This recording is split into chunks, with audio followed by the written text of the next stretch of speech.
Holes chapter 33. He slowed to a walk. As far as he could tell, nobody was chasing him. He could hear voices coming back by the truck, but couldn't make out any of the words. Occasionally, he'd hear the revving of the engine, but the truck wasn't going to go anywhere anytime soon. He headed in what he thought was the direction of Big Thumb. He couldn't see it through the haze. Walking helped him calm down and allowed him to think clearly. He doubted he could make it to Big Thumb, and with no water in his canteen, he didn't want to risk his life in the hope that he'd find refuge there. He'd have to return to camp. He knew that, but he was in no hurry. It would be better to return later after everyone had a chance to calm down. And as long as he'd come this far, he may as well look for Zero. He decided he would walk as long as he could until he was too weak to go any farther. And then he'd turn around and go back. He smiled as he realized that wouldn't quite work. He would only go halfway as far as he thought he could go. And then he'd still have the strength to return. Then he'd have to make a deal with the ward and tell her where he'd found Kate Barlow's lipstick tube and beg for mercy.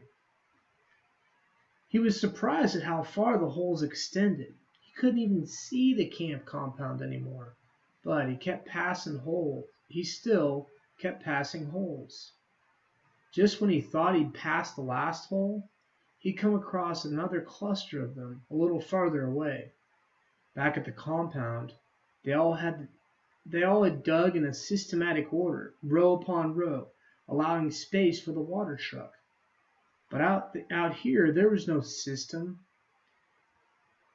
It was as if every once in a while, in a fit of frustration, the warden would just pick a spot at random and say, "What the hell, dig here." It was like trying to guess the winning numbers in a lottery. Stanley found himself looking down into each hole he passed. He didn't admit to himself what he was looking for. After more than an hour had gone by, he thought he had surely seen the last hole, but then, off to the left, he saw another cluster of them. He didn't actually see the holes, he saw the mounds of dirt that surrounded them. He stepped over the mounds and looked into the first hole. His heart stopped. Down at the bottom was a family of yellow spotted lizards. Their large red eyes looked up at him. He leaped back on the mound and ran. He didn't know if they were chasing after him. He thought he might have seen one leap out of the hole. He ran until he couldn't run any farther, then collapsed. They hadn't come after him. He sat there a while and caught his breath. As he got back to his feet, he thought he had noticed something on the ground, maybe 50 yards away. It didn't look like much, maybe just a big rock. But in the land of nothingness, a tiny little thing, any little thing seemed unusual. He walked slowly toward it. The encounter with the lizards made him very cautious. It turned out to be an empty sack of sunflower seeds. He wondered if it was the same one Magnet had stolen from Mr. Sir, although that didn't seem likely. He turned it inside out and found one seed stuck to the burlap. Lunch. Holes chapter 34. The sun was almost directly overhead. He figured he could walk for no more than an hour, maybe two, before he had to turn back. It seemed pointless. He could see there was nothing ahead of him, nothing but emptiness. He was hot, tired, and hungry, and most of all, thirsty. Maybe he should just turn around now. Maybe he'd gone halfway and he didn't know it.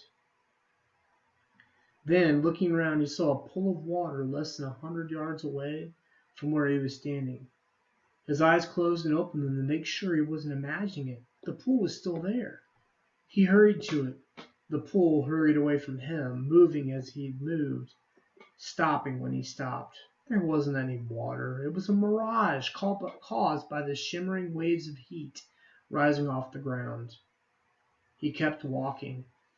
He still carried the empty sack of sunflower seeds. He didn't know if he might find something to put in it. After a while, he thought he could make out the shape of the mountains through the haze. At first, he wasn't sure if it was another kind of mirage, but the farther he walked, the clearer they came into view. Almost straight ahead of him, he could see what looked like a fist, with its thumb sticking up. He didn't know how far away it was, 5 miles, 50 miles. One thing was for certain, it was more than halfway. He kept walking toward it, although he didn't know why. He knew he'd have to turn around before he got there, but every time he looked at it, it seemed to encourage him, giving him the thumbs up sign. As he continued walking, he became aware of a large object on the lake. He couldn't tell what it was, or even if it was natural or man-made. It looked like a little fallen tree, although it didn't seem like a tree would grow here. More than likely, it was a ridge of dirt or rocks. The object, whatever it was not on the way to Big Thumb, but off to the right. He tried to decide whether to go to it or continue toward Big Thumb, or maybe just turn around. There was no point in heading toward Big Thumb, he decided. He would never make it. For all he knew, it was like chasing the moon. But he could make it to the mysterious object. He changed directions. He doubted it was anything, but the fact that there was something in the middle of all this, nothing made sense for him to pass it all. He decided to make the object his halfway point, and as he hoped he hadn't already gone too far. He laughed to himself when he saw what it was. It was a boat, or part of the boat anyway. It struck him funny to see the boat in the middle of this dry, barren wasteland. But after all, he realized, this once was a lake. The boat lay upside down, half buried in the dirt. Someone may have drowned there, he thought grimly, at the same spot where he could very well die of thirst. The name of the boat had been painted on the back. The upside-down red letters were peeled and faded, but Stanley could still read the name, Mary Lou. On one side of the boat there was a pile of dirt, and then a tunnel leading down to the boat below.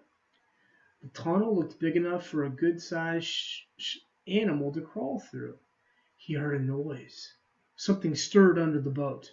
It was coming out. "Hey!" Stanley shouted, hoping to scare it back inside. His mouth was very dry, and it was hard to shout very loudly.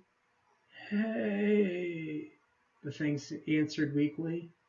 Then a dark hand and an orange sleeve reached up out of the tunnel.